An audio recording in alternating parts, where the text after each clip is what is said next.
Hola, ¿qué tal? ¿Cómo están? Buenos días, buenas tardes, buenas noches. Como saben, hoy tenemos una nueva clase, un nuevo tema de este curso que dirige Abraham, que han participado los profesores Francesco Manilio y Ricardo Restrepo. Y hoy, pues, me tocaría a mí darles a ustedes una clase sobre marketing político. Dentro de nuestro curso, nuestra disciplina de la comunicación política para los principiantes, esta es una parte fundamental. Es una subdisciplina de la comunicación política en sí misma y aunque hoy vamos a dar simplemente unas pinceladas generales, esta es una parte muy importante porque si hablábamos que la comunicación política en cierta medida también tiene la intención de llevar a cabo una interacción entre mensajes y actores precisamente para que en una democracia representativa liberal se pueda tomar y ejercer el poder, el momento del marketing político tiene que ver con quizás el momento más importante también de la comunicación política. Hablamos concretamente de los periodos electorales. Y tengamos en cuenta que si ya hemos dicho que, y lo vieron también con Ricardo Restrepo, la importancia que tiene el sistema representativo liberal occidental, porque si no, no podríamos ejercer o entender la comunicación política como en este momento la entendemos. Esos periodos electorales son fundamentales. De nuevo, tengan en cuenta que el contexto, el marco en el que se va a desarrollar esta disciplina y en concreto la subdisciplina del marketing político va a ser en un evento electoral y por lo tanto hace falta que exista una democracia, aunque eso de por sí mismo es ya un curso que nosotros hemos dado, la democracia y sistemas de gobierno en las Américas. Si alguno de ustedes que está en este curso de comunicación política para principiantes no vieron ese curso, se lo aconsejamos porque van a entender mucho mejor el actual curso y la disciplina concreta de la comunicación política y el marketing político. Tengamos en cuenta entonces que el contexto en el que se va a desarrollar esta disciplina es la democracia representativa liberal. Dicho esto, tenemos que ver qué entendemos por marketing, ¿no? Si normalmente el marketing es una serie de conjunto de medios que disponen las empresas con el objeto de crear y conservar y desarrollar sus mercados y también sus clientelas, el marketing comercial se trata de conseguir normalmente pues inculcar al consumidor pues una incitación en la compra de un producto, ¿no? Y lo que se hace es mediante ese marketing comercial incrementar el valor simbólico de los objetos para que de esa manera se incite a la compra de ese objeto. En el marketing político nos encontramos algo parecido, en el sentido de que son una definición, hay que definir una serie de objetivos y programas de los políticos para influenciar sobre los ciudadanos para que compren el producto, es decir, para que voten por un candidato determinado. Entonces, si normalmente el marketing comercial es la venta de productos, pues podríamos decir de forma muy simplista y maniquea que el marketing político es de alguna manera la compra o el incentivar la opción por un político determinado en un proceso de, electoral.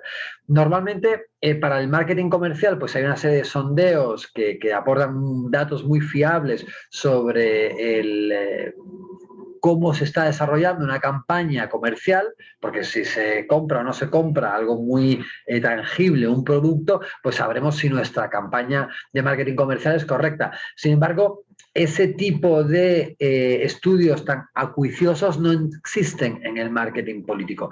Por lo tanto, normalmente un fracaso en el marketing político da lugar a la desaparición del político, lo que llamamos la travesía del desierto. Normalmente a los políticos pues les va a ser muy difícil recuperarse de un fracaso electoral si es que el motivo por el cual iniciaron una campaña determinada fue para ganar las elecciones, ¿no? Porque también vamos a ver ahora de que no todas las campañas se libran por políticos para ganarlas, sino que en algunas ocasiones son campañas de notoriedad que se llevan a cabo precisamente para tratar de obtener otro tipo de objetivos que pueden ser. Tú te presentas, eso ocurre mucho, ¿no? En las elecciones en el Ecuador, te presentas para una elección presidencial, pero en realidad lo que tienes en la cabeza es una alcaldía, como ocurrió, por ejemplo, con el caso de Cynthia Viteri, ¿no? En realidad ella conocía las limitaciones en el año 2017 cuando se presenta como candidata a la presidencia. De hecho, queda tercera en las encuestas, tercera o cuarta, bueno, ustedes me lo refrescarán.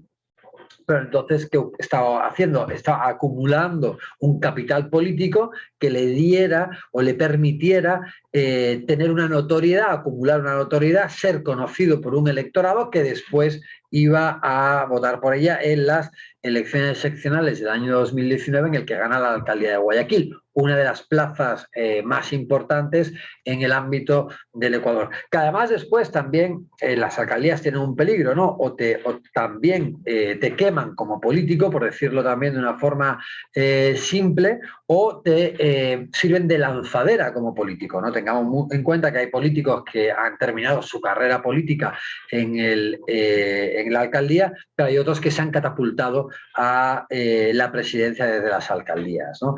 Depende. Otro de los ejemplos que podríamos ver de cómo una campaña de notoriedad se convierte en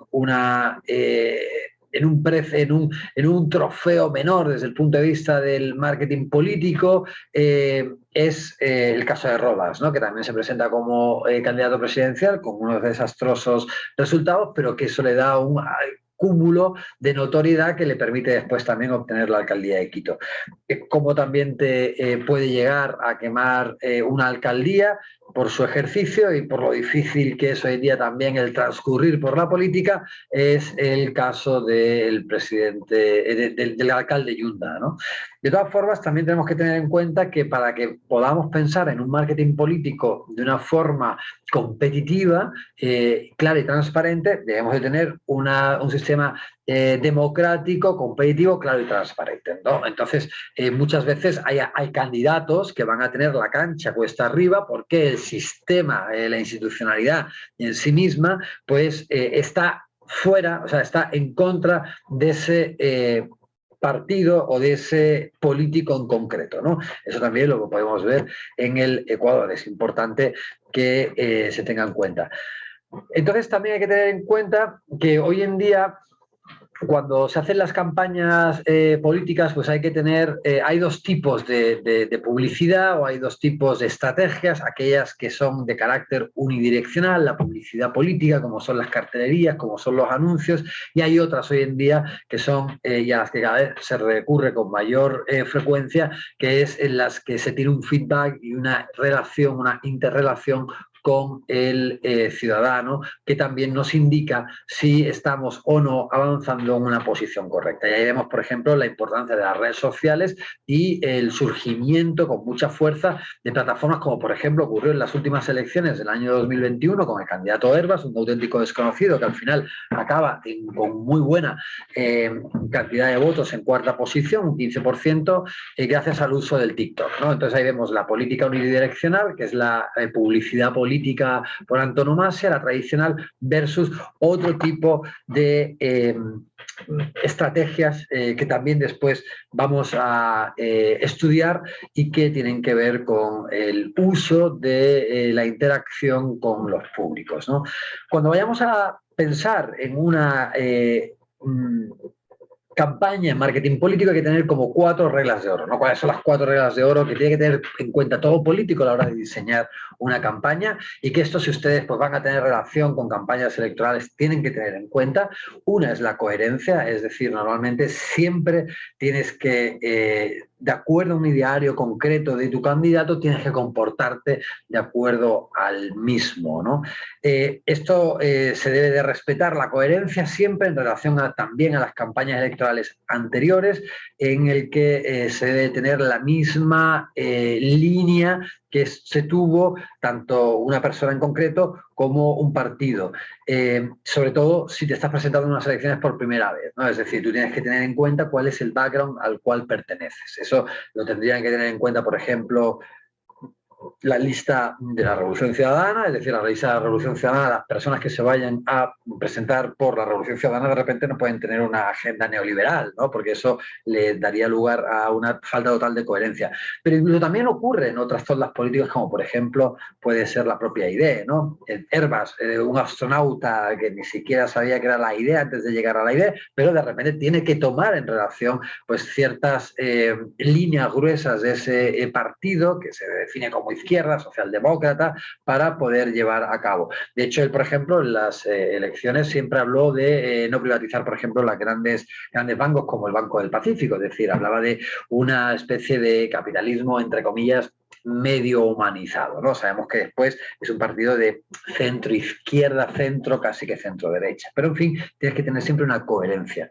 Igual, otra cosa importante, como regla de oro, la segunda regla de oro del marketing político, es que no puedes llevar a cabo un replanteamiento sistemático de campañas anteriores. Es decir, si vas a hacer una nueva campaña, tienes que tener nuevas ideas y tienes que tener un nuevo planteamiento de estrategia dentro de la coherencia. Es decir, porque la repetición de las campañas anteriores no suele dar buenos frutos. Y eso pensémoslo también cómo se replantearon, por ejemplo, las distintas campañas del correísmo, aunque estuvo ostentando el poder durante mucho tiempo. Siempre cambiaban lo que tenían que ser los mensajes para poder tener un nuevo enganche o un atractivo frente al electorado en relación a las campañas anteriores. Algo también importante, la tercera regla de oro, es el desmarque mínimo. Siempre tiene que haber algo que te identifique y que esa identificación te haga distinto al resto de los candidatos. Tengamos en cuenta, por ejemplo, que en las últimas elecciones en las que había más de una docena de candidatos, muchos de esos candidatos se diluyeron en otros candidatos que tenían una presentación muy similar. Pero además la presentación tiene que ser tanto de contenido como estética, ¿no? Es decir, hombres blancos entre 50 y 60 años, ¿cuántos hombres blancos entre 50 y 60 años había en las últimas elecciones? ¿Cuántos hombres blancos entre 50 y 60 años había en las últimas elecciones que además fueran de derecha, planteando un programa neoliberal? Entonces, tienes que tener algo distinto, ¿no? Otra de las características comunes a todos los candidatos de las últimas elecciones era que todos eran anticorreístas, ¿no? Entonces, eso hacía que ahí hubiera por lo menos un desmarque mínimo del candidato correísta, ¿no? Y que lo hiciera completamente diferente a todos los demás. Entonces, es importante que siempre se tenga que buscar un desmarque mínimo. Y después, la cuarta regla de oro de cualquier candidato es la máxima seguridad, es decir, un candidato no se puede exponer a dar datos falsos en ningún momento porque eso le puede jugar una muy mala pasada a lo largo de una campaña política determinada. Bien, dicho esto, también hay que centrarse cuando vayamos a establecer, si vamos a hacer, por ejemplo, asesores en una campaña, pues es fundamental elaborar una estrategia de la campaña, ¿no? Es decir, cuáles son los fundamentos concretos que esa campaña va a tener, ¿no? Igualmente yo, la bibliografía que les he facilitado, todos estos temas están reflejados y recogidos. Son además lecturas muy sencillas y amenas que van a disfrutar muchísimo, con lo cual les conmino, recomiendo de forma encarecida a que no dejen de leer esa bibliografía que ha sido dada desde los distintos profesores del curso, ¿no? Entonces, cuando vayamos a llevar a cabo la elaboración de una estrategia hay que ver cuáles son los fundamentos de la campaña y hay que hacer un análisis del contexto y del terreno, es decir, ver qué es lo que está ocurriendo en el lugar en el que yo quiero de alguna forma desarrollar una campaña determinada. Tengamos en cuenta que nuestras sociedades hoy en día son muy complejas, los públicos objetivos son muy diversos y más en un país tan diverso y un país plurinacional como el Ecuador. Esto sería mucho más fácil hacerlo probablemente en países de la Europa occidental, ¿no? Donde hay una cierta homogeneidad en cuanto al origen de la población y donde habría una segmentación prácticamente por clases sociales, ¿no? Aunque, por supuesto, después hay una segmentación muy importante, ¿no? Pero en el Ecuador es todavía mucho más diverso, no solamente se puede clasificar por las clases sociales, sino que también hay que hacer las segmentaciones por las diferencias tan abrumadoras en un país que no podríamos pensar, o sea, un país que en principio podríamos pensar que geográficamente pues es pequeño, pero que tiene unas diferencias abrumadoras entre las distintas zonas geográficas del país, ¿no?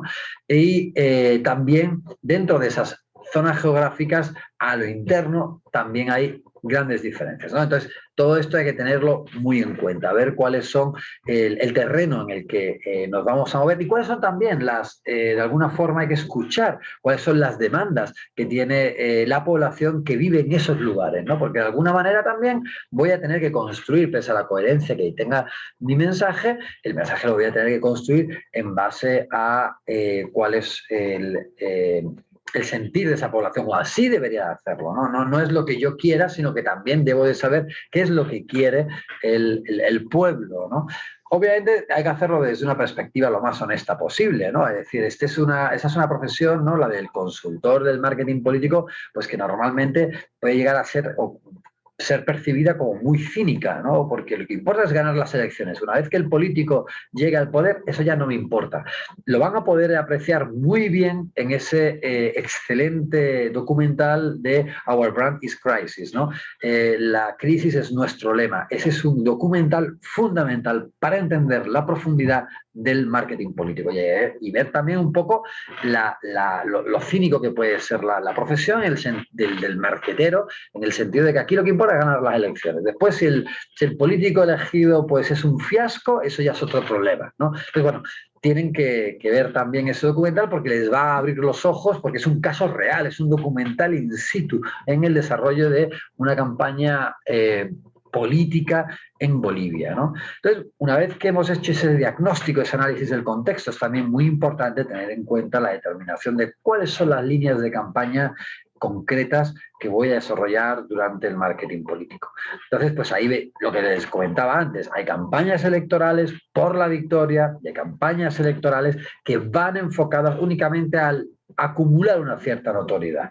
Entonces, tendremos que ver si el político en concreto va buscando una cosa u otra.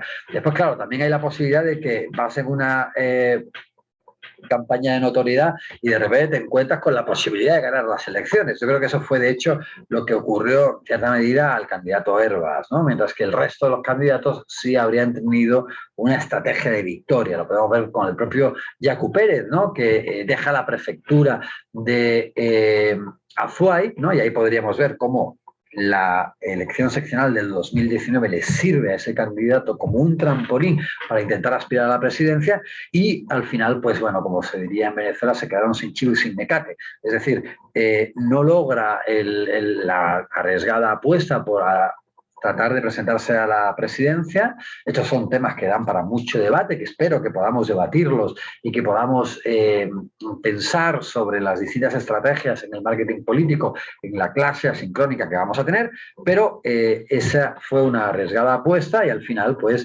este candidato estuvo a las puertas de conseguir llegar a la segunda vuelta y, pero al final, pues, haber rechazado o al haber salido de la prefectura, pues el candidato queda fuera de todo cargo político, ¿no? Bien, entonces, como les decía antes, habría que segmentar también cuando tengamos, cuando vayamos a lanzar una campaña política determinada, lo primero que también hay que buscar son cuáles son los públicos subjetivos, ¿no? Porque tengamos en cuenta que normalmente las elecciones las van a decidir entre un 30 y un 40% de la población. Probablemente muchos de ustedes ya tienen muy predeterminado el voto. Ya saben que van a votar en las elecciones del año 2025. Probablemente muchos de ustedes no entran dentro de ese 30 o 40% de quienes de alguna forma el marketing político va a incidir para obtener el voto, ¿no? Porque normalmente hay un segmento de la población que está muy politizada, probablemente quienes se interesan por un curso de comunicación política para principiantes ya tienen esa posición política muy determinada y por lo tanto, pues normalmente en unas elecciones ya de mucho antes saben que van a votar, probablemente porque muchos de ustedes además son militantes en partidos políticos con un sesgo concreto, pero entonces es la disputa por ese 30 o 40% lo que normalmente da lugar a que unas elecciones se decanten de un lado o de otro, ¿no? Cuando ya hay otros públicos grandes partes de la población muy determinados, ¿no? Como les decía. En la lectura hay una clasificación, de acuerdo a la escuela francesa, de cuáles son los públicos objetivos en los cuales normalmente se hace una segmentación clásica de la búsqueda de quiénes son esos públicos objetivos, ¿no? Esto se ha ido complejizando mucho y hoy en día, como bien saben, existen aquellos algoritmos que incluso van buscando cuál es un público objetivo de acuerdo a la propia información que nosotros mismos volcamos en redes sociales, ¿no? Como las redes sociales además están cooptadas, están en manos de muy pocos dueños, ha habido grandes escándalos en cuanto a cómo este tipo de información se ha filtrado a compañías privadas que han llevado a cabo, por ejemplo, pues estrategias de marketing político. Si les interesa pueden leer el escándalo de Cambridge Analytics, que fue muy interesante en cómo información sobre Facebook fue filtrada a empresas privadas para llevar a cabo estrategias de obtención del voto en elecciones, es decir, marketing político. Y bueno, hay clásicas formas de clasificación sociológica, ¿no? Por el sexo, por la edad, por la categoría socioprofesional, el estilo de vida, el tipo de consumo, y hoy en día pues, se deben de hacer todas esas clasificaciones, ¿no? Vemos que, por ejemplo, un voto que normalmente en las elecciones es muy disputado es el voto de los jóvenes, ¿no? Pero el voto de los jóvenes después también hay que ver exactamente cómo se segmenta, porque es un nuevo voto, es un voto que normalmente es un amplio número de la población y, dado que nunca han votado, muchos de los jóvenes que entran nuevos en el proceso electoral, hay una gran disputa por ese caladero de votos, ¿no? Entonces, eso, por ejemplo, es importante. Y normalmente la división de los públicos objetivos también se debe hacer en base a una estrategia muy básica que debe tener todo político, ¿no? Una es, y que esta comunicación se debe dividir como en dos grandes categorías, ¿no? La categoría de la comunicación de mantenimiento, es decir, yo debo de, por un lado, a los electores frágiles, que considero que son mis electores, pero que son frágiles, ¿no? Que seguramente voten por mí, pero que no necesariamente tienen que votar por mí, yo debo de tener una comunicación de mantenimiento. Y después también a mis electores adeptos, debo de reforzarlos, ese núcleo duro que siempre va a votar conmigo, por mí, pese a todas las adversidades. Eso se ve claramente, por ejemplo, en el correísmo. El correísmo tuvo un pico, ¿no?, en el año 2013 de un voto de un 57% de la población y después eso ha ido bajando. Entonces, claro, la política de mantenimiento hacia los electores frágiles debe de ser, por ejemplo, recuperar o obtener o mantener a aquellos que en algún momento votaron por mí, y después también debo de conseguir que mis electores adeptos nunca dejen de votarme. En el caso concreto del correísmo, pues también es un voto duro bastante importante, ¿no? Tengamos en cuenta que eso se ve, por ejemplo, se podría considerar en la primera vuelta electoral de las elecciones en el Ecuador en el año 2021, en donde 1 de cada 3 votos válidos fue hacia el correísmo. Eso quiere decir que es una fuerza IVA de gran fortaleza, ¿no? Entonces, quienes vayan a estar del lado de una campaña de marketing político del correísmo, pues tienen, por supuesto, que hacer siempre una comunicación de mantenimiento. ¿Y después qué hay que hacer? Después hay que intentar, y eso es lo más importante, establecer las estrategias que te van a dar la victoria. ¿Cómo? A través de la comunicación de conquista. Por un lado, debo de establecer una serie de recursos para lograr captar a los electores indecisos, pero también lo que debo hacer es atraer a los electores frágiles que en principio podríamos pensar que están con otros políticos. Entonces, esa comunicación de conquista es fundamental, ¿no? Y para eso, pues por supuesto, tengo que segmentar y dirigirme a los distintos públicos objetivos dependiendo de si son de mantenimiento o de conquista.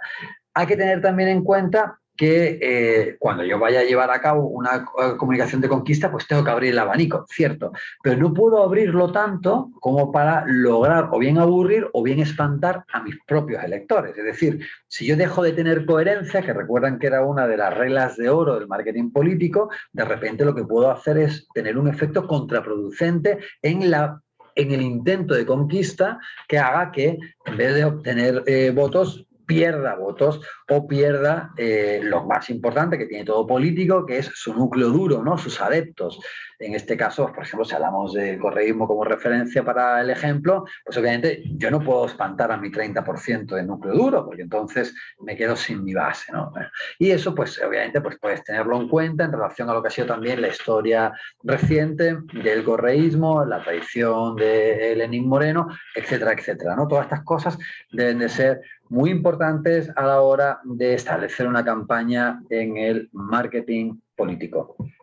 Otra cosa importante que hay que tener es cómo yo voy a definir mi imagen y cómo yo voy a definir los temas de campaña, ¿no? Siempre, por supuesto, en relación a lo que son las reglas de oro que habíamos establecido con anterioridad, ¿no? Entonces, por un lado, es importante definir una imagen, y esa imagen a veces es un proceso difícil de hacer, ¿no? Primero hay que tener como referencia, cuál es la imagen preexistente que se tiene de mi propio candidato en base al partido y a los ideales que representa, pero hay que tener en cuenta que es un proceso difícil porque es un proceso subjetivo. Es decir, la imagen que yo intento proyectar de mi candidato no tiene por qué ser con la imagen que tienen o que han recibido los receptores de la información. Es decir, la construcción de esa imagen depende de lo que yo pueda hacer para emitir una imagen determinada del candidato, pero también cómo es recibida esa imagen, ¿no? Y de nuevo, hay muchos ejemplos en los que podemos ver cómo funciona. Y eso es fundamental para lograr también ir construyendo una imagen de acuerdo a mis intereses para ganar unas elecciones. Pongamos el ejemplo de Guillermo Lasso. Esa imagen de un político viejo, acartonado, pues se trató de contrarrestar los negativos. ¿Con qué campaña? Con la campaña, por ejemplo, de los zapatitos rojos. Alguien podría haber pensado que el público pues, podría haberlo tomado como una imagen muy forzada y poco coherente de la referencia que tenía del político y no haber tenido el efecto esperado. Pero, sin embargo, sí se lograron rectificar una serie de negativos porque al final él, partiendo de una posición muy debilitada de primera vuelta con un 19%, logra más que duplicar sus votos y ganar las elecciones. Entonces, eso es importante, ¿no? Y ahí también, claramente, en el resultado final podemos definir si tuvieron o no tuvieron éxito las distintas estrategias para la construcción de una imagen determinada. Muy bien. Después, como les decía, la construcción de esa imagen es lenta porque primero el político tiene que tener un mínimo de notoriedad. Es decir, muchos políticos en muchas ocasiones, antes de construir una imagen determinada o antes de modificar los negativos de la imagen que tienen que construir esa imagen porque no se les conoce. Caso, por ejemplo, de Herbas, ¿no? Y una vez que se te conoce, puedes hacer distintas estrategias para darte a conocer, ahora tienes que derivar la imagen hacia donde quieres, ¿no? Y después es un tema también muy complejo, ¿no? Porque normalmente como es el resultante, la construcción de una imagen, también de la construcción subjetiva de la recepción que recibe el público y cómo el público ve a tu político, pues a veces un pequeño problema pues puede dar al traste con todo el trabajo que has intentado realizar para la construcción de una imagen determinada. Ejemplo actual también. En estos momentos, hablamos de marzo, finales de marzo del año 2022, hay una pugna también entre el presidente elegido Lasso y Javier Herbas. Esa pugna en el que ha acusado el presidente y ha atacado a la línea de flotación, al talón de Aquiles que tiene precisamente Javier Herbas, porque como siempre se mostró a la hora de construir su imagen como un político honesto, como un político del sector productivo, como un político que además cree en los impuestos, porque eso es lo que se necesita para que el Estado redistribuya la riqueza, si logra Guillermo Lasso instalar en la opinión pública que este es un político que no quiere pagar impuestos y que es un político que es corrupto, pues probablemente se desmorone esa imagen que tanto tiempo le costó ir construyendo a Javier Herbas, ¿no? Y esto, desde luego, pues puede dar al traste con lo que pareciera que ya es una lógica de muerte cruzada y de intento por ir preparando un escenario para futuras elecciones y quitándote a tus propios contendientes de encima. Es decir, pareciera que también en ese acto de comunicación política ya hay una visión marquetera por parte de Guillermo Lasso cuando hace y lanza esa acusación en una situación y contexto actual en el que le resulta muy difícil poder pasar sus leyes y que pareciera que la muerte cruzada es la solución. Primero, para tener 6 meses en las que el presidente pues, pueda pasar las leyes que quiera, pero después se tendrá que enfrentar a un proceso electoral. ¿Y quién podría ser eventualmente uno de los mayores enemigos políticos en unas nuevas elecciones? Javier Herbas. Entonces ahí vemos un poco cómo está funcionando también la lógica de las distintas formas de construir y de destruir también imágenes, ¿no? Por eso, construir esa es una forma muy difícil, ¿no? La construcción de la imagen es muy importante y también tener control de cómo se construye esa imagen y cómo se consolida esa imagen es también a veces muy difícil de lograr controlar. Y es una de las grandes preocupaciones de un político en el establecimiento de su estrategia de cara a unas elecciones. Otra cosa que también es muy importante hay que tener en cuenta es cómo se definen los temas de campaña. Si yo voy a ir a una campaña electoral y me voy a enfrentar contra otros políticos, ¿cómo yo voy a definir esos temas? Antes era más fácil pensar en la definición de esos temas porque siempre había detrás de cada político un partido político que definía, que le daba forma a el discurso del político que se fuera a una campaña. Pero eso se ha ido diluyendo. Se ha ido diluyendo sobre todo a raíz de la toma de cada vez mayor importancia del propio político, porque los medios de comunicación, que donde prima o donde tiene tanto valor la imagen, pues también va a influir incluso sobre los temas. Y donde ya el respaldo de ese partido político es cada vez menos importante. Además, si vemos el contexto concreto del Ecuador, hemos visto cómo se han diluido en los últimos años las siglas de los partidos en detrimento de quienes de alguna forma están al frente con su imagen de los mismos, ¿no? Entonces, bueno, hay que tener en cuenta que en una campaña política hay presiones, se reciben presiones de una gran cantidad de actores que participan en los procesos electorales, ¿no?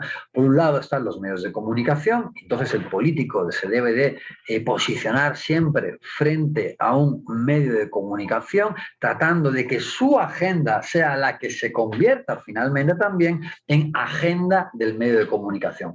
Esto lo podríamos ampliar, estudiar lo que se refieren a las agendas o la teoría de los efectos de los medios de comunicación en un futuro curso que también es muy importante. El segundo de los actores, ¿no? De la segunda categoría de actores son los llamados sondeos de opinión, ¿no? En el que hay una serie de temas que se supone que son los que interesan al electorado y que por lo tanto el político deberá de adaptar también su discurso a lo que estos sondeos de opinión van revelando, para ver cuáles son los temas que interesan a la ciudadanía y los temas, por lo tanto, sobre los que tendrá que hablar a esa ciudadanía interesada en los mismos.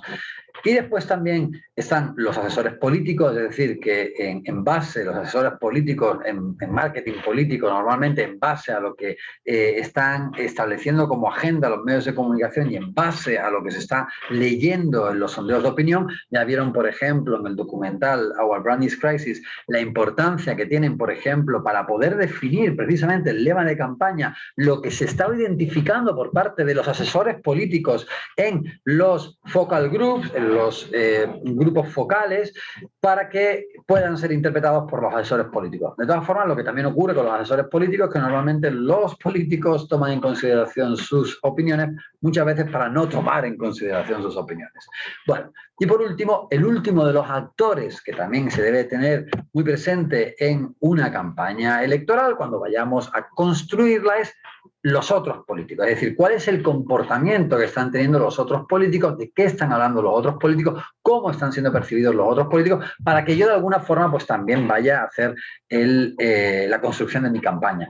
Ya lo vimos también en el documental, cuando en el comité de campaña de Goñi, los asesores políticos, vieron la importancia que tenía bajarse, ¿no?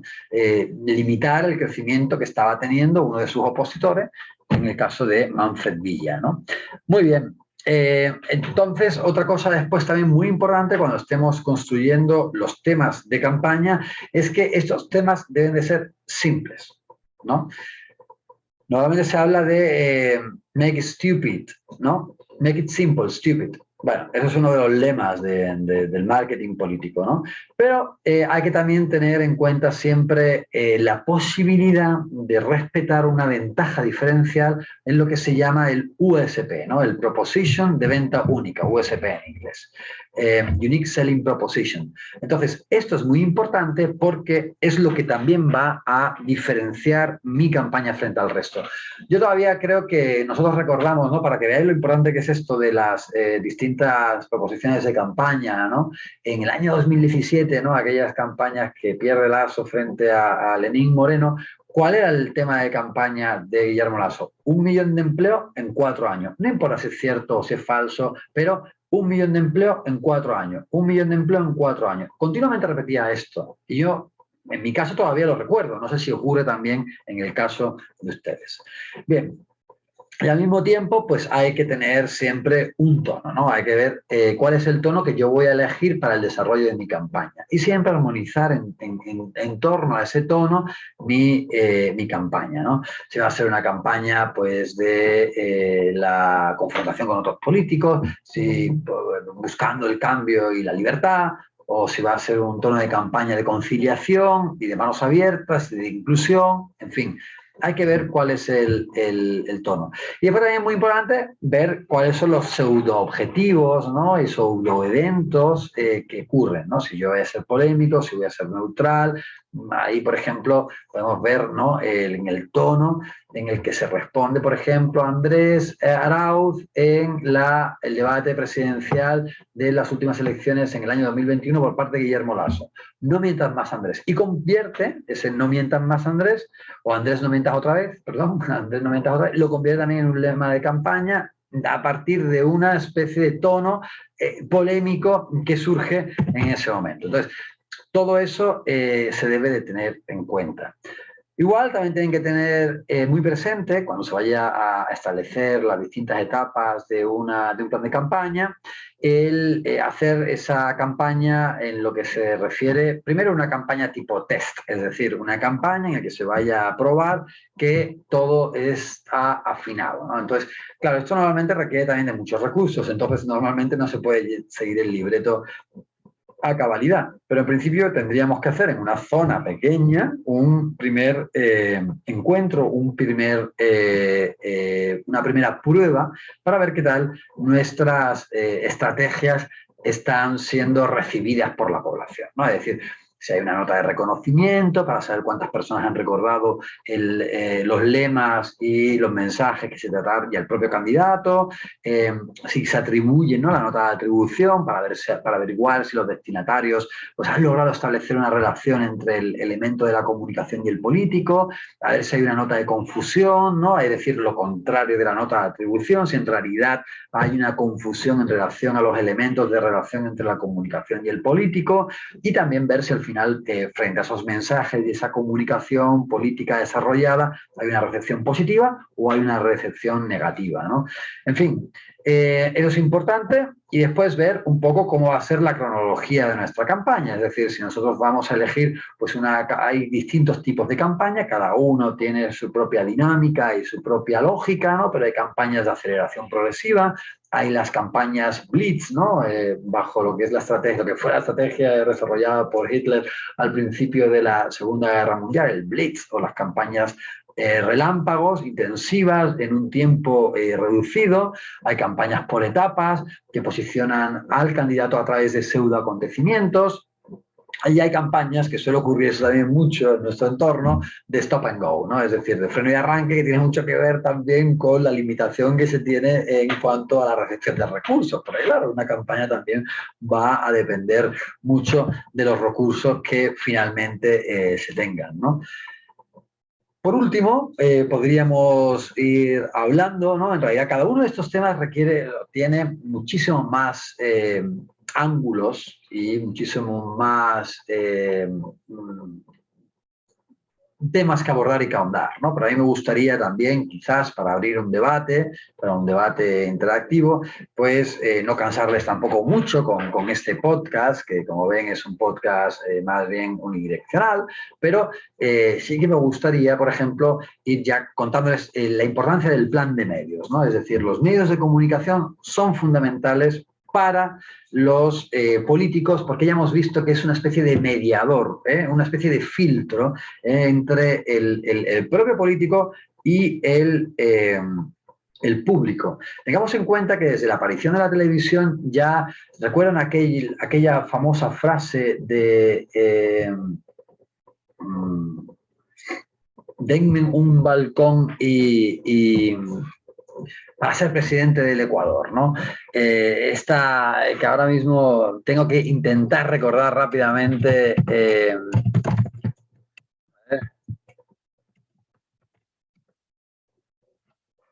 O sea, recuerdan que hay antiguamente la posibilidad de interactuar con la población era mucho mayor que lo es ahora, ¿no? Entonces, en aquel momento, ese tipo de comunicación era fundamental. Sin embargo, hoy en día es mucho más importante tener una buena agenda en medios de comunicación y la capacidad como para lograr la influencia en los medios de comunicación. Porque gracias a que tú tengas una agenda en el medio de comunicación, pues podrás de alguna forma influir más en la población. De ahí que también les contaba la importancia de la limpieza, honestidad, transparencia, pluralidad y papel que desempeñan los medios de comunicación en una lid electoral. Porque ustedes saben perfectamente, y más en sociedades en las que puede haber una gran polarización política entre los candidatos, que los medios de comunicación toman partido.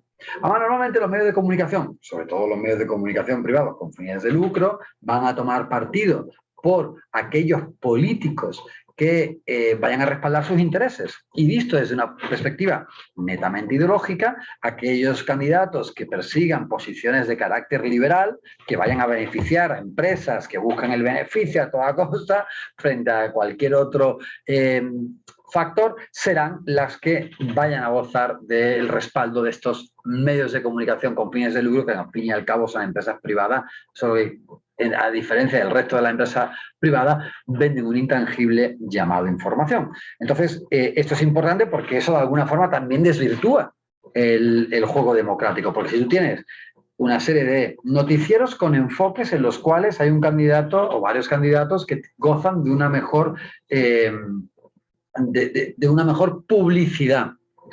Entrevistadores que tienen una mayor y clarísima perspectiva a favor de una serie de candidatos. Pues todo esto desvirtúa las posibilidades del marketing político, ¿no? Entonces siempre... entonces, bueno, lo que les decía es que ha cambiado mucho el marketing político desde la época del doctor Velasco Ibarra, ya me vino el nombre, ¿no? Que fue 5 veces presidente de Ecuador, y que decían, denme un balcón para ser, y yo iré a la presidencia de la República, ¿no? En cada pueblo, en cada lugar, en cada ciudad, pues mediante una gran arenga, con un líder tan carismático en un balcón frente al pueblo, pues lograba comunicarse directamente. Eso ya no es así. De ahí la importancia entonces de que tengamos una serie de plan de medios. El plan de medios para codificar un mensaje como políticos y que al final ese mensaje logremos que sea transmitido de la forma que nosotros queremos a través del medio de comunicación para que el destinatario lo reciba. Claro, el destinatario después también lo podrá recibir de la manera en que yo quise codificarlo o no, pero desde luego sí cuento con un medio que no lo distorsiona, pues mejor, ¿no?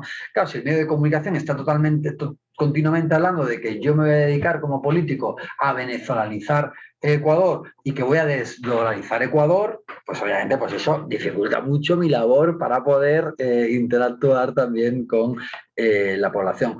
Como dice Marshall y McLuhan, normalmente lo que ocurre con los medios de comunicación es que estos pueden o bien reforzar tu mensaje o bien pueden disminuirlo y contradecirlo, ¿no? Y de nuevo, va a depender mucho de si el medio de comunicación te considera como su aliado o como su enemigo.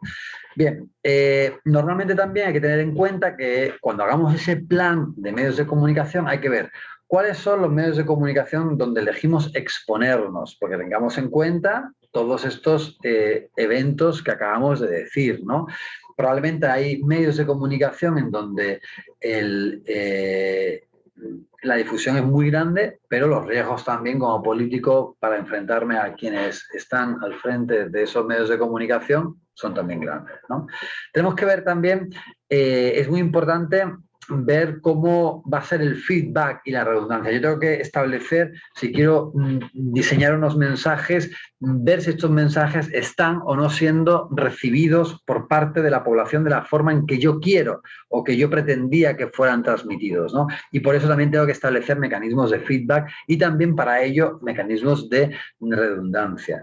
Y de alguna forma, cuando yo vaya a elegir los medios, pues tengo que ver si yo los medios que utilizo pues es para mi propia gente o bien para poder conquistar otros públicos, ¿no? Esto también es fundamental para establecer el éxito de mi estrategia, ¿no?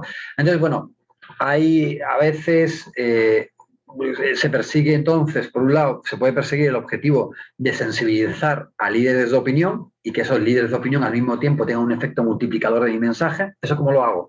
Pues organizo un desayuno con periodistas, hablo con grandes influencers y logro que esas categorías socioprofesionales que van a tener un efecto multiplicador, artistas, actores, etcétera, pues puedan estar de mi lado, ¿no? Eso lo hago, pues eso, con reuniones, con coloquios, con una serie de un contacto más reducido.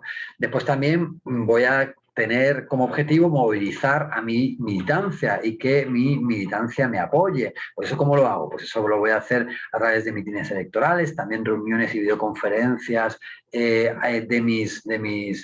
mi militancia, talleres, etcétera. Y después también la comunicación que se llama de cartel o de conquista, que es a través de la prensa, de las relaciones públicas, de la radio, de la televisión, en donde hay un público que es de carácter impreciso y heterogéneo y que de alguna forma yo quiero lograr que ese público esté de mi lado, ¿no? Entonces, como ya les estaba diciendo, es fundamental también llevar a cabo una fijación de una agenda en la cual yo también vea cuáles son los medios indispensables, los medios complementarios, los medios útiles o los medios descartables.